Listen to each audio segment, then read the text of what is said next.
안녕하세요. 지난 한 주간 믿는 사람으로 살아가느라 정말 수고가 많으셨습니다. 그 길을 걷는 교회 수요 묵상 사무엘 하 생각입니다. 지난 여름 한참 더울 때 시작한 사무엘 하 생각은 오늘 마지막 장에 이르렀습니다. 성경의 한 권, 한 권을 연구하고 이렇게 마무리할 때쯤이면 여러분들에게 유익이 될 만한, 들으실 만한 메시지를 전하고 있는가? 제 스스로에게 묻지 않을 수가 없습니다. 저의 작은 이 작업이 여러분들의 생을 조금이나마 오후의 햇살처럼 위로하고 빛나게 해주길 기도해 봅니다. 또한 여러분의 믿음이 어떤 경우에도 꺼지지 않길 기도합니다. 사무엘 하의 마지막 장 24장의 내러티브를 전해드립니다. 사무엘 하의 내용은 크게 세 부분으로 나눌 수 있는데 오늘은 그 이야기를 세 부분으로 나누어 먼저 전해드립니다. 첫째는 하나님께서 인구조사를 통해 다윗을 시험하시는 내용입니다. 하나님께서는 다시 이스라엘에게 진노하셔서 백성을 치기 위해서 다윗을 시험하셨습니다. 하나님께서는 다윗의 마음속에 인구조사를 할 마음을 품도록 하셨습니다. 다윗은 당시 군사령관 요압에게 지시를 했습니다. 인구조사를 하라는 지시를 받은 요압은 다음과 같이 말합니다.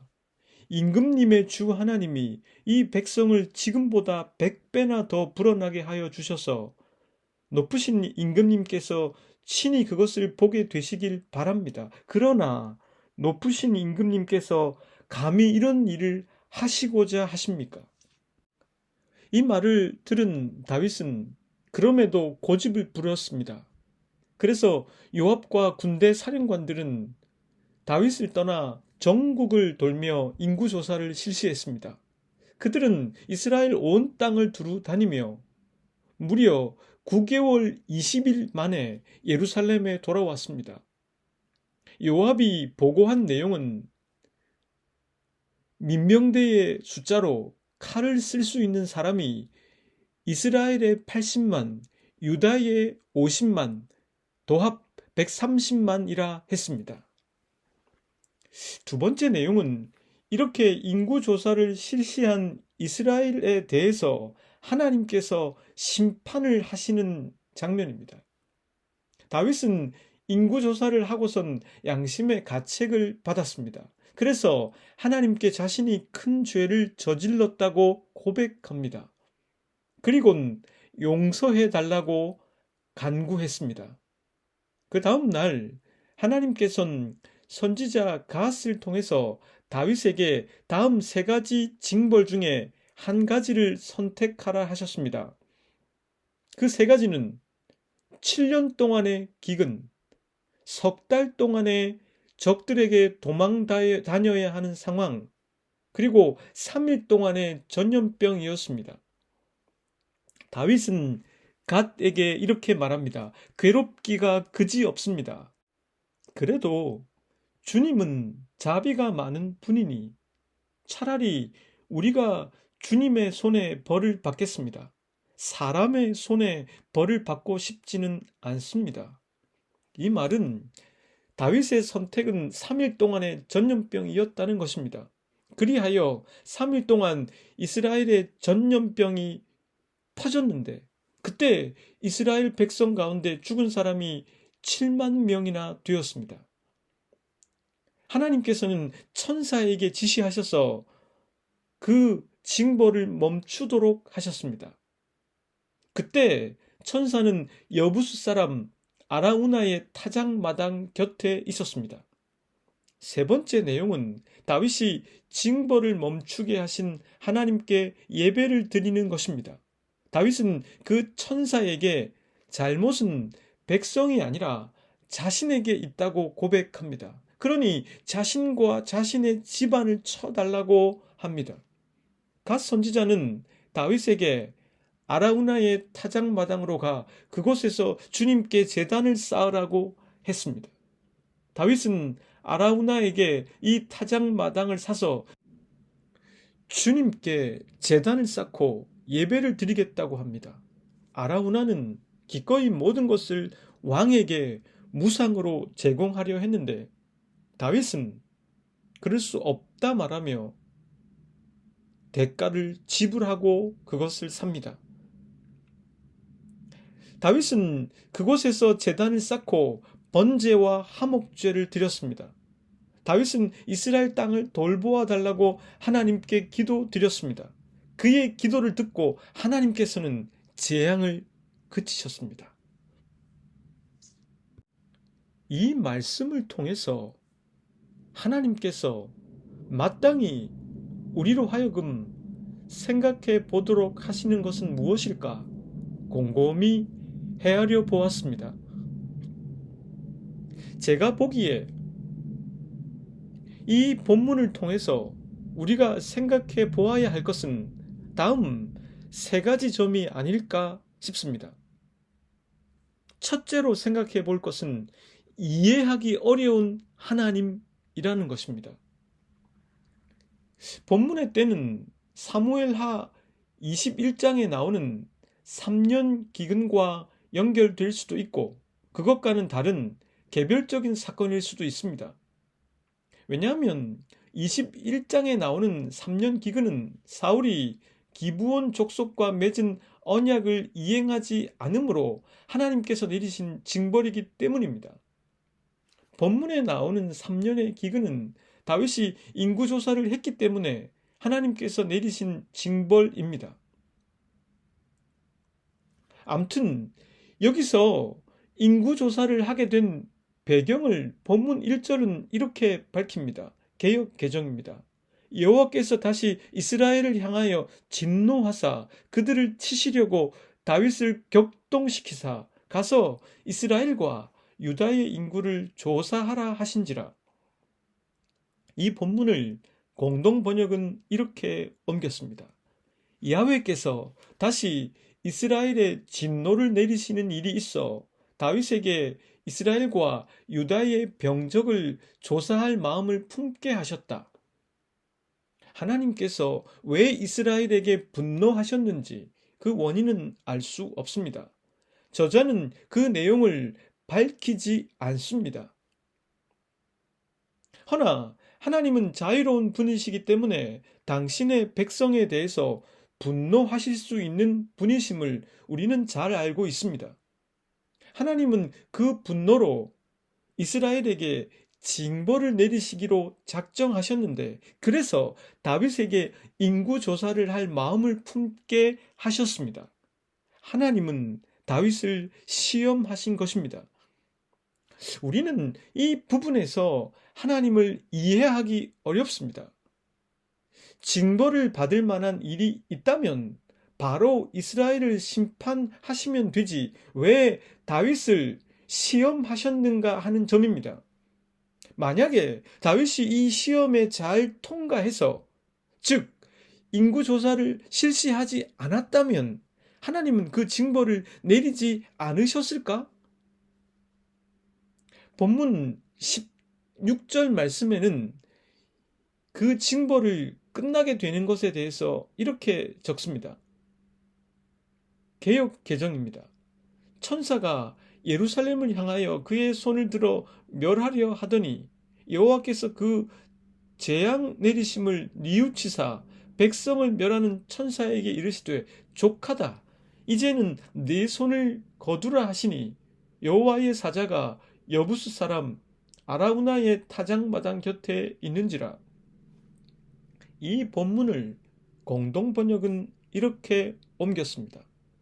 야훼의 천사가 손을 뻗어 예루살렘을 치려하자 야훼께서 재앙을 내리시려던 생각을 돌이키시고 백성을 죽이는 천사에게 명령하셨다. 이제 그만하면 됐다. 손을 거두어라. 그때 야훼의 천사는 여부수 사람 아라우나의 타작마당에 서 있었다. 하나님께서 뉘우치셨다는 말은 어색합니다. 그것은 하나님께서 무슨 잘못을 하신 것처럼 느껴지기 때문입니다. 하나님께서는 선이시니 불의가 있다는 뜻은 아닙니다. 하나님께서는 선을 위해서 이스라엘을 징벌하셨는데 그것에 대해서 돌이키셨다고 표현하는 게 오해의 소지가 없어 보입니다. 이 부분에서도 하나님에 대해서 이해하기 어려운 것은 왜 그 징벌을 멈추셨는지 그 까닭에 대해서 직접 묘사하고 있지 않다는 것입니다. 이 징벌을 멈춘 것이 다윗이 죄를 고백했기 때문이라고 보기에는 무리가 있습니다. 왜냐하면 그것은 이 징벌의 근본적인 원인이 다윗이 인구 조사를 했기 때문은 아니기 때문입니다. 분명 1절 말씀을 통해 하나님께서는 이스라엘을 징벌하셔야 할 이유를 갖고 계십니다. 아마도 다윗은 이런 하나님에 대해서 이해하지 못했을 가능성이 있습니다. 그는 하나님의 이 모호성에 대해서 파악하기 어려웠을 것입니다. 그의 이해 범위를 하나님께서 넘어선 것처럼 생각했을 수도 있습니다. 저는 무리하게 여기에서 하나님을 이해하려고 하기보다는 끝까지 생각을 진행해 보는 게 더 좋겠다고 판단을 했습니다. 그래서 둘째로 넘어가 보겠습니다. 둘째는 다윗에 대해서 이해해 보는 것입니다. 본문에 나오는 다윗에 대해서 이해해 보려는 시도를 통해서 저는 하나님의 의도에 조금씩 접근할 수 있었습니다. 당시에 인구 조사는 왜 하나님께서 기뻐하지 않는 것이었을까요? 요압을 대표로 다른 장수들은 왜 하나같이 반대했을까요? 그런데 다윗은 그것을 모르지 않았을 텐데 인구조사를 왜 강행했을까요? 당시에 인구조사를 한다는 것은 군주 국가의 키트를 놓는 기초 작업이라고 할 수 있을 것입니다. 만약에 하나님을 전혀 알지 못하는 어떤 무신론자가 이 성경을 읽는다면 왕이 자신의 백성에 대해서 인구조사를 실시하는 게 뭐가 잘못이냐 하고 반문할지 모릅니다. 군주 국가가 기틀을 잡으려면 적어도 다음 두 가지가 필요합니다. 첫째는 국가의 재정 수입이 안정적이어야 합니다. 이것을 위해서 세금을 걷어야 하는데 인구조사는 안전적인 세금 조달을 위해 선결해야 할 필수 작업이었을 것입니다. 둘째로 외세의 침략으로부터 나라를 보호하려면 민병대 수준이 아니라 국가가 통제하고 관리하는 군사 체계와 조직이 필요할 텐데 이를 위해선 싸울 수 있는 사람에 대한 인구 조사가 필요로 했습니다. 그런데 문제는 이러한 일반론이 하나님과 이스라엘과의 관계를 대입해서 보면 결코 긍정적으로만 볼 수 없다는 것입니다. 이것은 두 가지 문제를 지적할 수 있는데요. 첫째는 하나님께서는 이스라엘 민족을 부르실 때 그들의 조상 아브라함에게 약속하셨습니다. 하늘의 별처럼 바다의 모래알처럼 많은 자손을 주신다 약속하셨습니다. 만약에 인구 조사를 실시한다는 것은 하나님의 이 약속에 대해서 인간이 확인해 보려는 시도가 될 수도 있을 것입니다. 둘째는 사실 이 점이 더 문제인데요. 만약에 인구 조사를 통해서 세금과 군사력을 확인하게 되면 이스라엘은 더 이상 하나님 편에 쓸 필요가 없다는 결론에 도달할 수도 있습니다.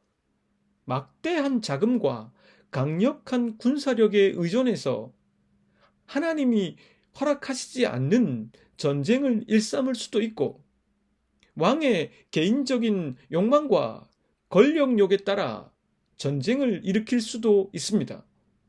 아니, 그 군대를 자기 권력을 유지하기 위해 사용할 수도 있다는 것입니다.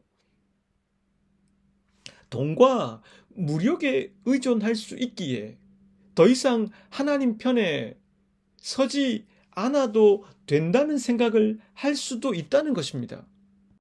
그런 까닭에 하나님께서는 인구조사에 대해서 출애굽기 30장을 통해서 말씀하셨는데, 반드시 인구조사를 하면 속전을 바치도록 요구하셨습니다. 그 말은 그만큼 이 인구조사의 위험성을 알고 임해야 한다는 뜻입니다. 그럼 당시 다윗이 활약하던 이때의 이스라엘의 상황은 어떠했을까요? 신학자들은 연구를 통해서 다음 두 가지 점에 대해서 이런 결론에 도달하게 되었습니다. 첫째로, 당시 이스라엘은 전쟁이 발생하면 지역 민병대에게 크게 의존했기 때문에 중앙이 통제하는 그런 군사적 체계는 크게 필요한 상황은 아니었다는 것입니다. 둘째로, 당시 이스라엘 정부는 현대처럼 그렇게 많은 비용이 들어가는 구조는 아니었다고 보고 있습니다. 주로 대면 관계를 통해서 나라에 필요한 수입을 얻고 있었다는 것입니다. 그렇게 놓고 본다면 다윗이 현실적 필요에 의해서 어쩔 수 없이 인구조사를 실시했던 것이 아님을 알 수 있습니다. 그렇다면 다윗은 사무엘 하의 저자가 계속적으로 지적해 온 것처럼 제왕적 왕권을 꿈꾸며 더욱더 시스템을 갖춘 그런 권력 조직으로 발전시키길 원했다는 것입니다. 전국을 돌며 무려 9달 20일 동안 시행한 인구조사의 결과를 요압이 보고할 때 130만 대군이 될 수 있다는 이 보고 앞에서 다윗이 무엇을 생각했을까 추측해 볼 수가 있습니다. 하나님께서 왜 그때쯤에 이스라엘을 징벌하고 하셨는지 그것을 우리가 다 파악할 수 없습니다. 그러나 적어도 다윗이 왜 인구조사를 하라는 하나님의 시험에 통과하지 못했는지 그것은 알 수 있습니다. 다윗은 한결같이 순진한 사람은 아니었습니다.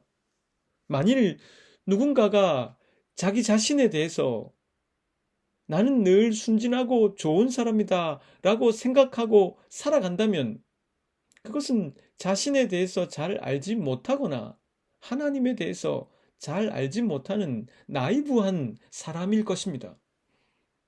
다윗은 세 가지 징벌의 선택지 중에서 3일 동안의 전염병을 택했습니다. 다윗이 3일의 전염병을 택한 것은 그것이 가장 기간이 짧아서가 아니었습니다. 본문 14절 말씀입니다. 공동 번역입니다. 여기서 가드는 갓 선지자를 말합니다. 다윗이 가드에게 말하였다. 괴롭기 짝이 없구려.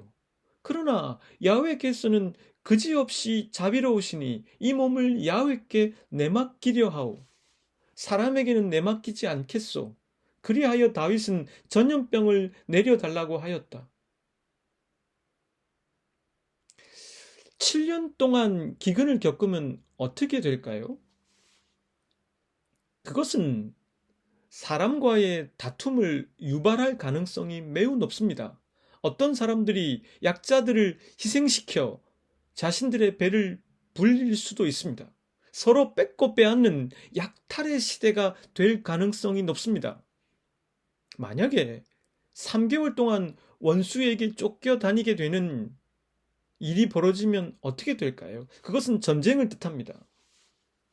전쟁이 얼마나 끔찍한 것인지 우리는 너무나 잘 알고 있지 않습니까? 6.25 전쟁은 군인과 민간인 사망자 숫자를 합쳐서 무려 약 300만 명이나 죽은 전쟁이었습니다. 전쟁터에서 잔뼈가 굵은 다윗은 이 점을 누구보다 피부로 알고 있었을 것입니다. 그가 3일 동안의 전염병을 선택한 것은 그래도 사람보다는 하나님께 징벌을 받는 것이 더 낫다고 판단했기 때문입니다. 인간의 연약함과 악이 개입될 소지를 차단한 것입니다. 다윗은 비록 인구 조사를 통해서 제왕적인 나라를 꿈꾸는 권력지향적인 사람이었지만 그럼에도 하나님의 징벌 앞에선 하나님이 누구신지를 잊지 않았습니다. 적어도 하나님은 인간과는 다른 선과 자비를 지니신 분이심을 잊지 않았다는 뜻입니다. 이제 마지막 세 번째 생각으로 가보겠습니다. 이 세 번째 생각에서 결론적으로 이 본문이 무엇을 말하려고 하는가 그것을 생각해 보겠습니다. 본문 10절입니다. 다윗이 백성을 조사한 후에 그의 마음에 자책하고 다윗이 여호와께 아뢰되 내가 이 일을 행함으로 큰 죄를 범하였나이다. 여호와여 이제 간구하옵나니 종의 죄를 사하여 주옵소서. 내가 심히 미련하게 행하였나이다 하니라. 다윗은 제정신이 돌아왔습니다. 그리고는 자신이 인구조사를 지시한 것이 어떤 문제인지를 직시했습니다. 그것은 하나님의 신실성을 믿는 것에 반대에 있다는 측면에서 보자면 죄 중에서도 무거운 죄임을 그는 알았습니다. 그래서 다시 한번 그는 하나님의 자비에 호소했습니다. 다윗의 훌륭한 면은 자신 앞에 찾아온 유혹과 하나님 하시는 일에 대한 모호성 가운데서도 하나님의 자비와 신실성에 호소하고 다시 그것에 주의를 기울일 줄 알았다는 것입니다. 그가 3일 동안의 기근을 선택한 것은 같은 맥락임을 우리가 이미 둘째 생각에서 살펴보았습니다. 우리에게 찾아오는 유혹과 시험은 우리가 길을 잃어버리도록 만듭니다. 그리고 제 길로 돌아가지 못하도록 방해합니다. 그러나 그 유혹과 시험을 통해서 우리는 경험적으로 이게 제일 힘이 세지요. 진짜 가야 할 길이 뭔지 알게 됩니다. 그리고 하나님의 뜻은 늘 선명하지 않습니다. 모호하고 그분의 의도를 알아채기 어렵습니다. 그러나 중요한 것은 그럼에도 불구하고 우리가 제 길을 찾고 다시 제 길로 돌아갈 수 있는 것은 인간의 속성 때문이 아니라 하나님의 신실성과 자비에 근거한다는 것입니다. 이스라엘은 주변의 나라들처럼 왕정 국가를 소망했습니다. 그러나 하나님의 의도는 인간 왕이 아니라 하나님의 신실성이 이스라엘을 이끈다는 것을 이스라엘이 알도록 하는 것이었습니다. 사울이 폐위된 것은 이스라엘 백성들에 대한 잘못이 아니라 하나님께 대한 잘못이었습니다. 다윗의 인간적인 실패와 잘못 가운데서도 하나님께서 자비를 베푸신 것은 이스라엘이 인간 지도자의 한계와 또한 하나님의 자비하심을 알도록 하심이었습니다. 그러므로 하나님께서는 이 말씀을 읽고 생각해 보는 우리들에게 다음과 같은 말씀을 하고 계시지 않을까 싶습니다. 너의 여러 가지 허물과 나약함과 너희 앞에 있는 유혹과 넘어짐 속에서, 그리고 나 하나님에 대한 너희 입장에서의 모호함 속에서도 너는 나의 신실함을 신뢰해라. 그리고 나의 자비함에 기대라. 그래야만 네가 용서를 받을 수 있고 새로운 생명의 힘을 얻게 될 것이다. 저는 사무엘 하가 이 메시지를 우리에게 전해주고 있다고 생각합니다. 그간 사무엘 하를 애청해 주셔서 고맙습니다. 다음 주부터는 사순절을 맞아 요나 묵상으로 찾아뵙겠습니다. 함께 기도 드립니다.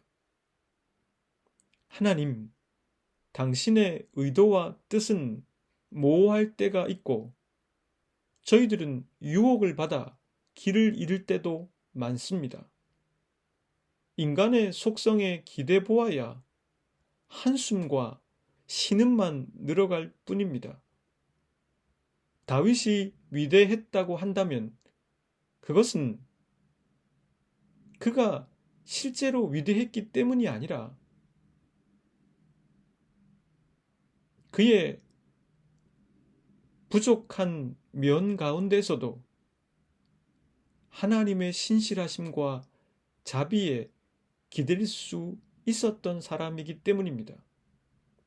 저희들도 하나님의 신실성과 자비에 기대어 사순절에 생명의 길로 들어설 수 있도록 도와 주십시오. 예수 그리스도의 이름으로 기도드립니다.